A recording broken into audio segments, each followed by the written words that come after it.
그래서 내년도 하반기에는 골디락스가 디스인플레이션을 어느 정도 감안해 볼 수 있어요.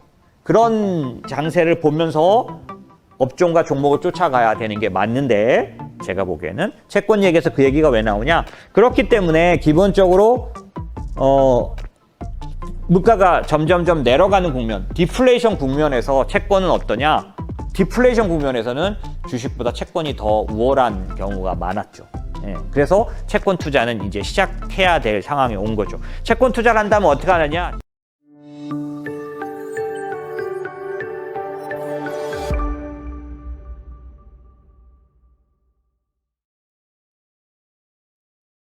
질문 주셔서 감사하고요. 미국 장기채 ETF 이제 분할 매수 시작해도 될까요? 질문 주셨고요. 금리 고점 타이밍에 대한 문의입니다. 이 부분은 아까도 좀 말씀드렸지만 지금 시점에서 굉장히 중요한 질문입니다. 의견은 다양하기 때문에 제 의견이 무조건 맞는 건 아닌데 장기채 투자에 대해서 여러분에게 오늘 알려드려야 될 내용이 좀 있어요. 저는 채권에 대한 영상을 제일 조금 찍었습니다. 왜냐하면 채권에 대한 영상을 찍으면 거의 보질 않으세요. 그래서 예전에도 필요할 땐 채권을 가르쳐 드린다고 많이 했었는데 별로 의미가 없는 듯해서 아마 영상이 제일 적을 겁니다. 하지만 1월 달에는 채권 영상을 제일 많이 찍을 생각이에요. 왜냐하면 전체 시장 국면이 어떻게 변하냐면 지금은 주식도 빠지고 채권도 빠졌죠. 이런 때가 언제냐면 주식과 채권이 동조화된 이유는 가장 큰 이유는 원래는 여러분 자산 배분 이론상으로 보면은 채권과 주식은 반대로 움직여야 되잖아요. 그래서 뭐 채권 40, 주식 60 혹은 채권 60, 주식 40 하면은 서로가 서로를 상대적으로 막아줘서 지켜주는 효과가 있어야 되려면 서로 동조화되면 안 되잖아요. 근데 현실은 어때요? 지나간 수십 년 동안 엄청나게 동조화돼서 움직여 왔습니다. 무슨 얘기냐면 2009년부터 2020년 코로나 이전까지 어떤 장세였냐면 주식이 좋을 때 채권도 좋은 장세였습니다. 근데 이게 정상일까요? 아니요, 정상 아닙니다. 이렇게 만든 게 누군가요? 중앙은행들이에요. 중앙은행, 특히 연준이 엄청난 돈을 풀면요. 아주 금리를 낮추고 돈을 풀면 얘가 자산을 동조화시킵니다. 왜? 돈을 많이 풀었으니까 주식도 올라가죠. 돈을 많이 풀었으니까 그 푼 돈으로 연준이 채권도 많이 샀어요. 그래서 지금 현재 연준이 QT를 하고는 있지만 역사상 가장 많은 비중, 미국 국채의 26%를 연준이 들고 있었어요. 그리고 끊임없이 사고 있었어요. 올해 이제 저거 하기 전까지는. 그러니까 계속 채권을 사서 채권의 가격을 높여놨기 때문에 채권도 좋고 주식도 좋은 장이 연준 때문에, 그러니까 중앙은행 때문에 온 겁니다. 물론 중앙은행이 괜히 한 건 아니고 저성장을 막는 방법이었어요. 저성장 시대에도 기업들이 부도나서 망가져서 아예 몇십 년의 어려운, 그러니까 미국의 대공황 같은 상황을 안 만들려면 돈을 풀어서라도 방어해야 하는데 중국이 돈을 풀어서 방어한 게 부동산 정책이에요. 부동산을 띄워가지고 중국의 성장률을 맞춰왔죠. 왜? 중국도 이미 저성장 국면에 들어간 것 같습니다. 저는 그렇게 보고 있는데 어쨌든 인구 통계적으로 그렇기 때문에 2015년도부터 중국도 경제활동 인구가 줄기 시작했어요. 피크를 딱 쳤고요. 이제는 계속 줍니다. 경제활동 인구가 줄어드는 나라치고 경제성장률이 2.5% 이상 나오는 나라가 없어요. 모든 나라는 아니고 개인 1인당 소득이 10,000불이 넘어갔는데 생산활동 인구가 줄어들면요, 2.5% 이상 성장을 못해요. 왜? 움직이는 사람이 적으니까요. 이게 망고의 법칙인데 중국도 2015년부터 경제활동 인구가 줄기 시작했습니다. 그러니까 중국도 내버려 두면 걔네도 지금 만 한 3,000불 가 있거든요, 중국도. 그러니까 2.5%가 정상 성장이에요, 중국도. 말도 안 되죠, 그렇게 말하면. 그런데 어쨌든 지금 5.5%는 불가능한 상황이죠. 그걸 지금 몇 년 동안 만들어내기 위해서 부동산을 돈으로 띄웠다라고 밖에는 볼 수가 없습니다. 그래서 지금 버블이 터지고 있는 거죠.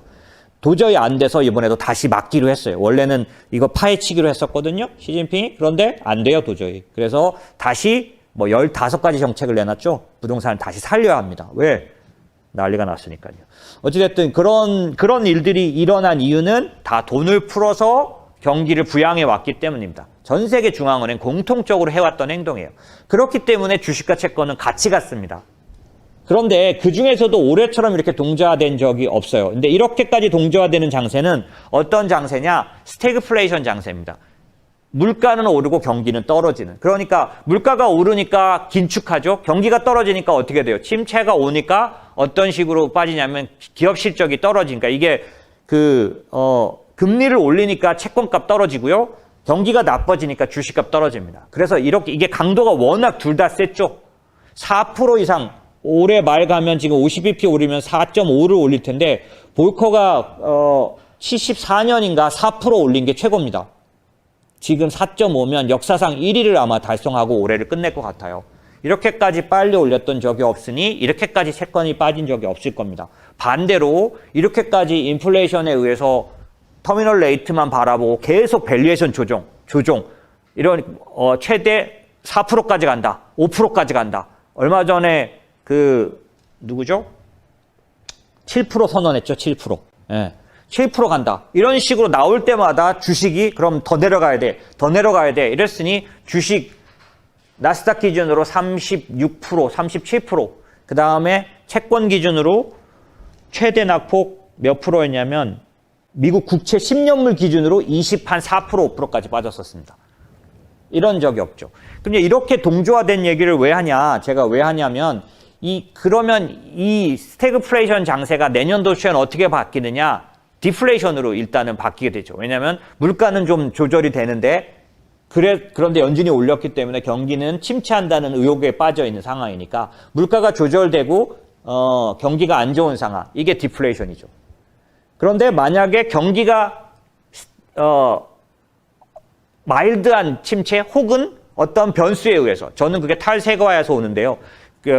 밸류체인이 재편성되면서 국가가 일으킨 인프라 사업들에 의해서 기본적으로 경기가 활성화될 수 있는 부분들이 다소 생기는데 산업별로죠. 그러니까 내년도 상반기는 산업별로 투자를 굉장히 차등을 둬서 해야 하는데 그렇게 될 경우 어떤 국면으로 들어가냐면 디스인플레이션에 들어갑니다. 디스인플레이션은 뭐냐면 물가는 떨어지고 경기는 좋아지는 골디락스죠. 그래서 내년도 하반기에는 골디락스가 디스인플레이션을 어느 정도 감안해 볼 수 있어요. 그런 장세를 보면서 업종과 종목을 쫓아가야 되는 게 맞는데 제가 보기에는 채권 얘기에서 그 얘기가 왜 나오냐? 그렇기 때문에 기본적으로 물가가 점점점 내려가는 국면, 디플레이션 국면에서 채권은 어떠냐? 디플레이션 국면에서는 주식보다 채권이 더 우월한 경우가 많았죠.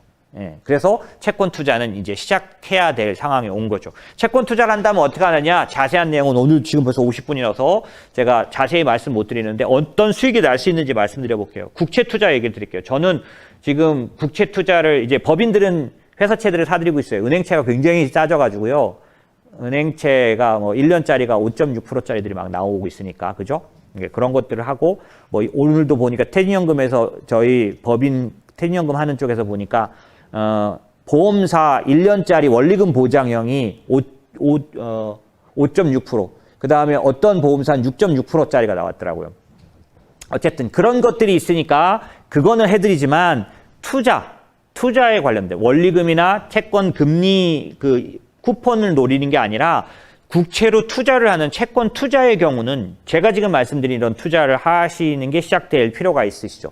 저희도 이제 지금부터 준비해서 1월 초, 1월 중순 넘어가면 이 상품들을 내놓습니다. 자, 어떤 거냐면 지금 국채 10년물이 연초 대비 16% 하락해 있습니다. S&P하고 낙폭이 거의 같아요. 그런데 만약에 미국 국채 30년물은 26% 하락한 상태예요. 왜냐하면 듀레이션이 길수록 채권은 많이 빠집니다. 금리가 올라가면. 26% 상태예요. 그런데 만약에 미국채 30년물 국채 금리가 요즘 얼마에 살 수 있냐면 3.73에 살 수 있어요. 그러니까 연 3.73%가 보장된죠. 30년 동안. 미쳤어요. 30년을 투자하게 그렇게 나갈 수도 있는데 사실상 지나간 30년을 보면 굉장히 좋은 금리입니다. 채권 가격으로는 많이 싸져 있는 가격이죠. 만약에 이제 예를 들어서 올해 초에 2%대였는데 30년 국채 금리가 만약에 올해 초 수준으로 돌아간다면 이 30년 국채를 지금 사놓으면 올해 초로 돌아간다면 시세 차익은 38.2%가 납니다. 안 믿어지시죠? 국채를 샀는데 미국 국채를 사서 38%를 6개월, 1년 안에 냅니다. 그리고 만약에 주가가 고점까지 만약 회복한다면 19% 시세 차익을 냅니다. 10년물 국채의 시세 차익이 19% 나오는 거죠.